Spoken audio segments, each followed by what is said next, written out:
Nagumpisa ang eksena sa isang gusaling nagliliyab. Sa harap nito, nakatayo si Shiraishi na tila may malalim na iniisip habang pinapanood ang apoy. Paglipat ng eksena, nasa harap ng bahay ni Sarushima, sina Yamada at Miyamura. Plano nilang pumasok sa bahay ng palihim, pero biglang dumating si Sarushima at humingi ng tulong sa pag-aayos ng bahay. Habang matutulog na si Sarushima, plano sanang halikan siya ni Yamada para malaman ang kapangyarihan nito. Pero bigla itong nagising at nagsabing, "Sagipin mo ako, Yamada." Pinakiusapan ni Yamada si Miyamura na umalis para makapag-usap sila ni Sarushima ng masinsinan. Ikinuwento ni Sarushima na kaya siya hindi na pumapasok sa paaralan ay dahil nakita niya sa hinaharap na masusunog ang school building at siya ang pagbibintangan. Pati si Yamada ay madadamay raw. Ayon kay Sarushima, mahirap baguhin ang kinabukasan pero sinabi ni Yamada na gusto niyang subukan. Tinanong niya kung pwede ba niyang halikan si Sarushima at pumayag ito dahil si Yamada na lang ang huling pag-asa niya.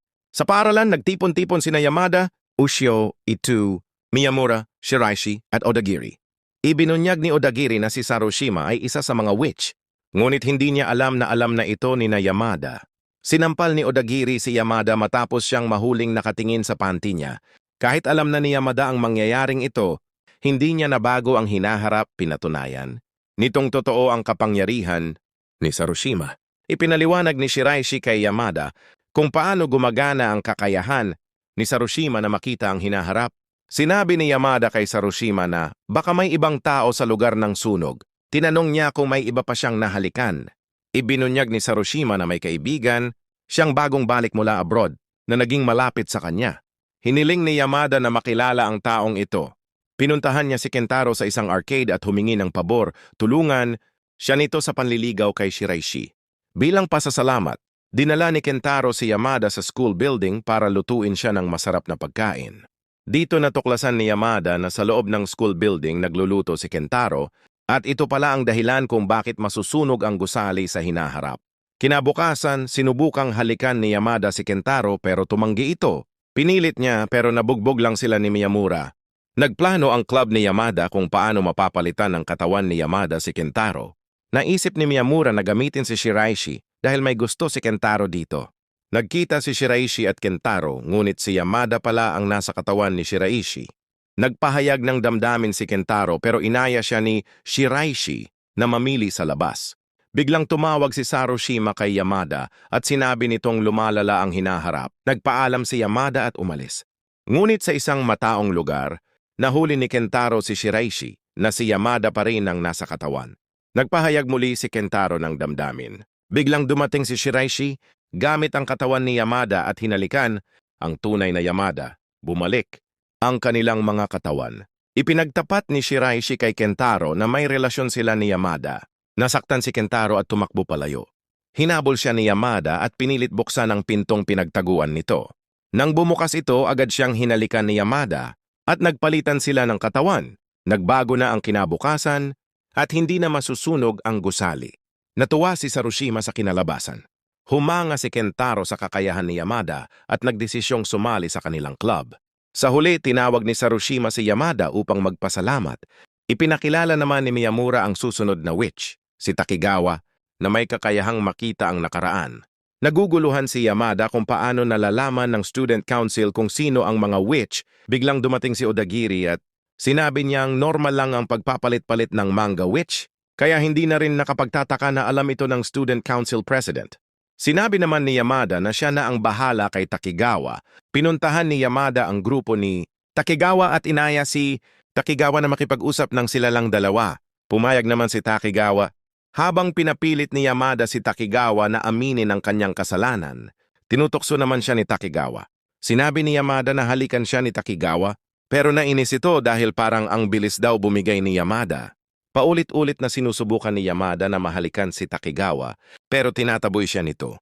Hiningi ni Yamada na isama siya sa grupo ni Takigawa, pero mariing tumanggi ito. Ngunit sinabi ni Yamada na marami siyang alam tungkol sa mga witch. Kaya napapayag niya si Takigawa. Nang hahalikan na sana siya ni Takigawa, pinigilan siya ni Yamada. Inutusan naman ni Takigawa ang grupo niya na sirain ang clubroom nila Yamada at kunin ang volume o ng libro ng Manga Witch. Matagumpay ngang sinira ng grupo ni Takigawa ang clubroom at nakuha ang unang volume. Plano pala ni Takigawa na gawin ding witch ang mga kasama niya. Agad na lumapit si Yamada sa student, council president at tinanong kung ano ba talaga ang balak ni Takigawa. Sinabi nito na plano ni Takigawa na paalisin o i-expel lahat ng manga witches para sa kanya mapunta ang kanilang mga kapangyarihan. Dagdag pa niya, hawak na rin ngayon ni Takigawa ang 2 volume ng libro ng Manga Witch. Ipinagtapat naman ni Yamada sa kanyang grupo ang mga plano ni Takigawa, kaya agad silang nagplano para pigilan ito. Samantala, pinuntahan ng grupo ni Takigawa si Shiraishi at tinangkang kunin ang kapangyarihan nito. Hindi nila alam na si Yamada na pala ang kahalikan nito. Dahil dito, nahuli agad ang grupo ni Takigawa. Gamit ang katawan ng grupo ni Takigawa, lumapit si Yamada at ang kanyang grupo para kausapin si Takigawa at subukang pigilan ito. Ngunit nabuking sila ni Takigawa na nagpapanggap lamang. Sa kabila nito, nakipagdeal si Takigawa kay Yamada. Napalayay ng 3 niyang kaibigan kapalit ng 2 libro ng Manga Witch. Tumanggi si Yamada. Ang gusto niya, tumigil na si Takigawa sa paggulo sa mga witch. Hindi sila nagkaayos. Plano sanang gamitin ng grupo ni Yamada ang kapangyarihan ni Odagiri para kumbinsihin ang 3 na lumaban kay Takigawa. Ngunit kusang sumuko ang 3 at nakiusap na huwag silang gamitin laban kay Takigawa. Ayaw daw nilang iwan itong mag-isa. Sa eksena, pinuntahan ni Yamada si Takigawa at pinalaya ang 3 kaibigan nito. Kinausap ni Yamada si Takigawa. Sinabi niyang hindi niya kayang kontrolin ang buong paaralan gamit ang kapangyarihan ng mga witch. Nagalit si Takigawa at hinalikan si Yamada para ipakita ang kanyang nakaraan. Nakita ni Yamada ang tunay na kapangyarihan ni Takigawa ang makita ang isang nakakatakot na panaginip. Matapos iyon, sinabi ni Yamada na gusto niyang tulungan si Takigawa. Nagpakumbaba si Takigawa at nakiusap kay Yamada na tulungan siyang iligtas ang 3 niyang kaibigan. Bigla namang sinuntok si Yamada ng isa sa 3. Ipinaliwanag ni Yamada sa kanila ang kanilang mga pagkakamali at imbes gumawa ng gulo, dapat pasayahin na lang nila si Takigawa. Napangiti si Takigawa sa sinabi ni Yamada. Pinakita sa eksena na mahigpit na nakayakap si Takigawa sa braso ni Yamada. May kakaibang lambing ito at sinabi pa niya na parang nai-in-love na siya kay Yamada. Nag-usap naman sina Sarushima at Yamada. Nagtanong si Sarushima kung posible bang mawala ang kapangyarihan niya. Gusto na raw kasi niyang magmahal ng normal dahil habang hinahalikan niya ang kanyang magiging boyfriend, nakikita niya ang hinaharap nila at hindi niya maramdaman ang tunay na pagmamahal. Dahil dito, pinuntahan ni Yamada si Tamaki. Nagulat si Tamaki at nagtanong kung paano siya nakilala ni Yamada. Ipinakilala pala ni Takigawa si Tamaki kay Yamada. Si Tamaki ay isang witch power remover, kaya niyang burahin ang kapangyarihan ng isang witch. Ipinakita ni Tamaki kay Yamada ang isang kapangyarihang nakuha niya mula sa isang witch, ang pagiging invisible. Hinalikan niya ang isang babae para gamitin ang kapangyarihan at tinaas ang palda nito. Pero dahil hindi siya nakita ng babae, si Yamada ang napagbintangan at nasampal siya nito. Matapos iyon, hinalikan ni Tamaki si Yamada para gawing invisible. Pero laking gulat ni Tamaki nang makita siya agad ni Yamada. Doon niya napagtanto na isa ring witch killer si Yamada katulad niya. Humingi ng pabor si Tamaki kay Yamada. Alamin kung sino ang susunod na Student Council President. Kapalit nito, buburahin niya ang kapangyarihan ng witch na tumulong kay Yamada. Dumiretso si Yamada sa kasalukuyang Student Council President upang alamin kung sino ang susunod na hahalili sa posisyon. Ngunit tumanggi itong ibunyag ang impormasyon. Wala nang ibang option si Yamada, kundi halikan ng Student Council President gamit ang charm power ni Odagiri. Ngunit bago pa man niya ito magawa, sinipa siya ni Asuka kaya natumba siya sa sahig. Pagdilat ng mata ni Yamada, nakagapos na siya.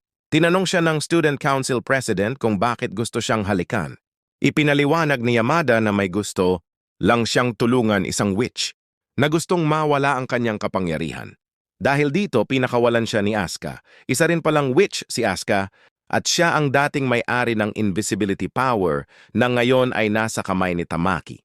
Gusto rin niyang mawala ang kanyang kapangyarihan noon. Ipinangako ng Student Council President kay Yamada na sasabihin niya kung sino ang susunod na Student Council President kapag nahanap na ni Yamada ang 7 witches. Sinabi naman ni Yamada na alam niya kung ano ang gustong mangyari ng Student Council President, kaya kailangan niyang matuklasan kung sino ang pang-7 witch. Sumabat si Odagiri sa usapan at sinabi na witch din sina Yamada at Tamaki. Ngunit nilinaw ni Yamada na hindi sila witches dahil ang tinatawag lang na witch ay mga babae. Pinuntahan ni Yamada si Sarushima at ibinalita ang mga nalaman niya. Bigla siyang hinalikan ni Sarushima. Ipinakita sa hinaharap na nagpasalamat si Sarushima kay Yamada dahil nawala na siya ng kapangyarihan. Ngunit sa parehong visyon, nakita rin na hindi na siya kilala ni Shiraishi. Agad na bumalik si Yamada sa grupo at sinabing kailangan na nilang magsimula ng witch hunting kasama si Miyamura. Nag-usap sina Yamada at Miyamura. Inilahad ni Yamada na alam na niya ang mangyayari sa hinaharap at inamin niya kay Miyamura na mahal na niya si Shiraishi. Kaya naman tinulungan siya ni Miyamura sa paghahanap sa ikapitong witch. Nagsimula na ang grupo ni Yamada sa kanilang misyon. Nag-usap sina Yamada at Shiraishi. Tinanong ni Shiraishi kung bakit bigla-bigla ang interes ni Yamada sa ikapitong witch. Tinanong rin ni Yamada kung wala bang problema kay Shiraishi sa palitan nila ng katawan. Sagot ni Shiraishi, wala siyang problema rito. Nag-alala si Yamada, paano kung hindi na tayo makabalik sa mga katawan natin? Ngunit kalmado si Shiraishi at sinabing matagal na niyang inihanda ang sarili sa anumang maaaring mangyari. Bago pa makapagsalita si Yamada, bigla siyang hinalikan ni Shiraishi. Sinabi ni Yamada, kung sakaling makalimutan ko ang lahat tungkol sa'yo, paalalahanan mo ako. Sumang-ayon si Shiraishi. Oo, ako ang magbabalik ng alaala mo, pero gusto ko ako ang unang hahalikan mo ulit. Samantala, may sinabi si Miyamura tungkol sa kanyang kapatid na maaaring may alam tungkol sa ikapitong witch. Pumunta sila sa bahay ni Miyamura at nakilala ni Yamada ang kapatid niyang si Leona. Pumasok si Yamada sa kwarto ni Leona at sinabi nitong naging biktima siya ng ikapitong witch. Siya ay may kakayahang burahin ang alaala. Binalaan ni Leona si Yamada kapag nalaman niya ang pangalan ng ikapitong witch, mawawala ang sarili niyang mga alaala. Ngunit pursigido si Yamada. Wala akong pakialam. Gagawin ko pa rin. Pumunta siya sa student council, president at sinabi ang pangalan ng ikapitong witch, si Rika. Kinumpirma ng student council president na tama ang hinala ni Yamada. Kasabay nito, inanunsyo rin na si Miyamura ang susunod na student council president. Sinabihan si Yamada ng kasalukuyang presidente, kapag nagkaproblema ka, huwag kang mag-atubiling lumapit sa akin. Matapos yon, naghalikan sina Yamada at Shiraishi upang bumalik sa kanilang orihinal na katawan. Sinabi ni Shiraishi kay Yamada, ako ang una mong hinalikan, kaya ako rin ang dapat unang humalik sa'yo. Tumango si Yamada bilang pagsangayon. Bigla namang nagpakita si Rika kay Yamada. Nagpakilala siya bilang ikapitong witch. Biniro pa niya si Yamada, bakit wala kang suot na underwear? Parehas pala tayo mainit sa loob. Binura ni Rika ang mga alaala ng lahat ng tao sa paligid ni Yamada. Iniabot niya kay Yamada ang isang papel. Nakasulat doon na sa loob ng 24 oras, epektibo ang kanyang kapangyarihan at kailangan niyang magpakonsulta sa student council. Pumasok si Yamada sa paaralan at napansin niyang tila ang bilis ng oras. Ngunit laking gulat niya, hindi ang alaala niya ang nawala, kundi ang alaala ng lahat ng taong nakakakilala sa kanya. Pumunta siya sa kanilang club, pero wala ni isa mang nakakaalala sa kanya. Tanging si Tamaki lang ang nakaalala sa kanya dahil pareho silang witch killers, hindi sila naapektuhan ng witch powers. Nakiusap si Tamaki kay Yamada na magsanib puwersa sila, ngunit tumanggi si Yamada. Napag-alamang naapektuhan din pala si Tamaki ng kapangyarihan ni Rika. Nakalimutan na rin siya ng mga estudyante. Dahil dito, nagmamakaawa si Tamaki na magtulungan sila ni Yamada. Nagpakita si Shiraishi kay Yamada at niyaya siyang sumali sa club, pero sinabi ni Yamada na hindi siya interesado. Siya naman ang nagyaya kay Shiraishi lumabas, ngunit tumanggi ito dahil may ibang gusto. Malungkot si Yamada, ngunit pinayuhan siya ni Tamaki na mag-move on. Tinanong ni Yamada si Ito kung sino ang gusto ni Shiraishi. Sagot ni Ito, si Miyamura dahil nagkakilala sila nung nahulog sila pareho sa hagdan. Tinanong ni Yamada si Tamaki kung totoo bang hindi na maibabalik ang mga alaala. Nangako si Yamada na ibabalik niya ang lahat ng alaala. Nagpunta siya sa student council president para magmakaawa, ngunit tumanggi ito. Samantala, nagkita sina Yamada at Odagiri. Sinabi ni Odagiri na nabalitaan niyang nabusted si Yamada kay Shiraishi. Hinamon niya si Yamada na gamitin ang charm, power para paghiwalayin sina Miyamura at Shiraishi. Nagkita sina Yamada at Odagiri. Dahil nainis sa tagal ni Yamada, pinarusahan siya ni Odagiri na halikan siya. Pumayag si Yamada at nakita sila ni Shiraishi.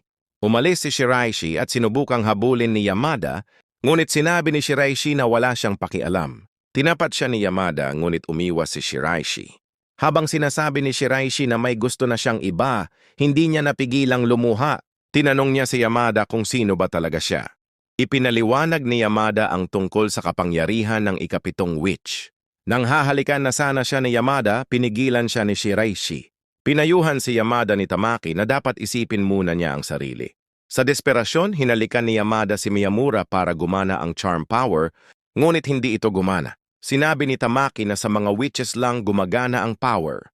Sa pagkakataon na iyon, nakita siya ni Odagiri at hinalikan siya. Ipinagtapat ni Odagiri na ginamitan siya ni Yamada ng copy power. Napagtanto nila na napawalang bisa ang kapangyarihan ni Rika kay Odagiri. Nagpasalamat si Yamada dahil may nakakaalala pa rin sa kanya. Hinalikan ni Odagiri si Ushio para mawala ang charm power. Sinabi ni Ushio kay Odagiri na mahal niya ito na ikinagulat ng huli. Tinanggihan ni Odagiri si Ushio at sinabing hindi na siya asa sa kapangyarihan ng charm power. Ipinahayag niyang hindi na niya ito gagamitin muli. Nagpakita ulit si Rika at sinabing kapag nakumpleto ni Yamada ang 7 witches at nagawa ang seremonya, matutupad ang kahit anong kahilingan niya. Tinangka niyang gamitin ulit ang kapangyarihan kay Yamada. Tinawagan ni Yamada si Odagiri at nagbabala tungkol sa paglitaw ni Rika. Susubukan sanang magtapat si Odagiri ng nararamdaman niya, pero pinigilan niya ang sarili. Kinabukasan galit si Odagiri dahil hindi naman nabura ang kanyang alaala. Napagtanto nila na isang beses lang epektibo ang kapangyarihan ni Rika. Ipinakita na may binabalak ang Student Council President laban kay Yamada. Samantala, napagdesisyonan ni Yamada, Odagiri, at Tamaki na pagsamahin ang 7 witches para isagawa ang seremonya. Bigla naman nagpakalat ng isang anunsyo ang Student Council President na may isang tao na bigla-biglang nanghahalik. Kaya mas lalo nahirapan si Yamada. Tinanong ni Shiraishi si Yamada kung siya ba ang nagnakaw ng halik dahil sinubukan siyang halikan nito noon. Pagkatapos noon, niyaya ni Shiraishi si Yamada na sabay na silang umuwi. Habang magkasama sila, hahalikan na sana ulit ni Yamada si Shiraishi, ngunit pinigilan sila ng sekretarya ng Student Council President. Samantala, nag-usap si Odagiri at ang Student Council President at inalok siya ng isang kasunduan.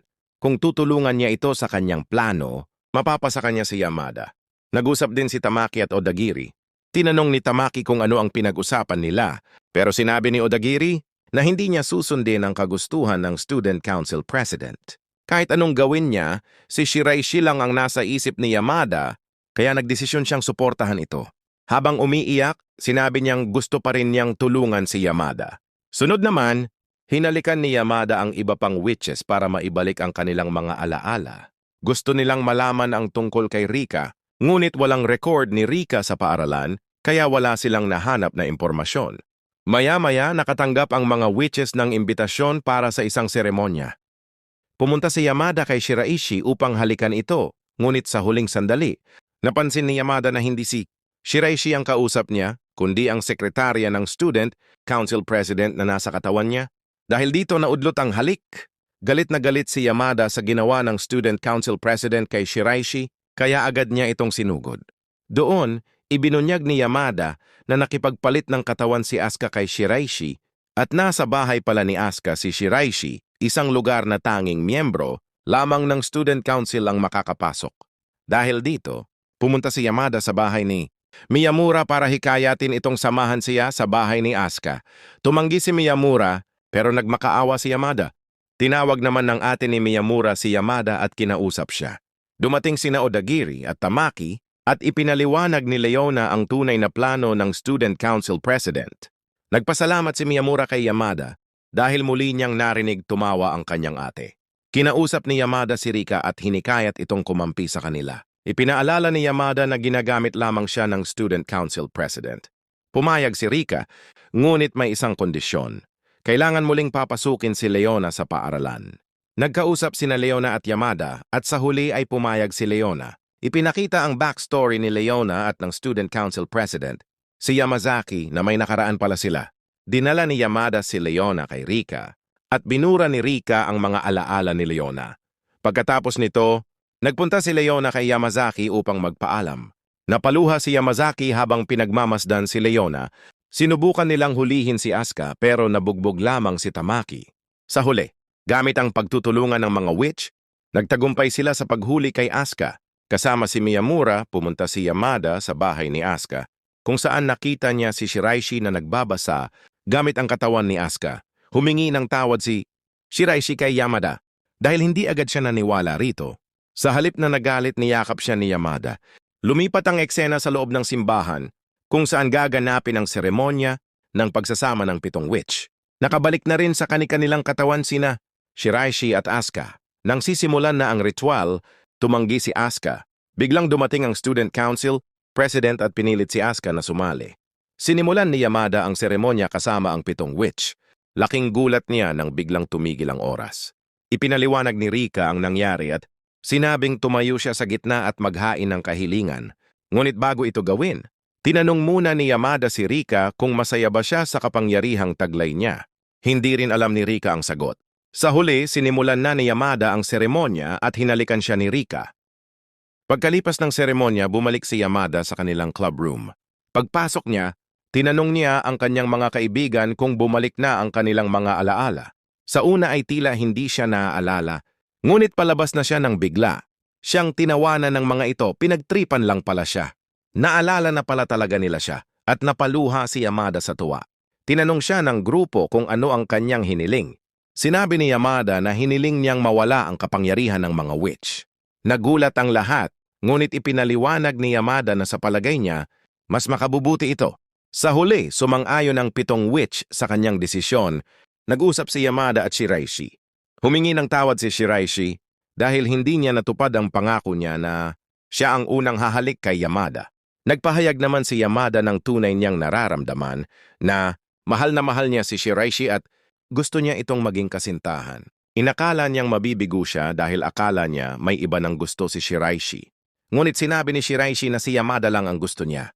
Akala rin niya ay alam na ito ni Yamada noon pa. Pumayag si Shiraishi na maging kasintahan ni Yamada. Humiling naman ng isang halik si Shiraishi para malaman kung talaga na wala na ang power niya nang hinalikan ni Shiraishi si Yamada. Hindi sila nagpalit.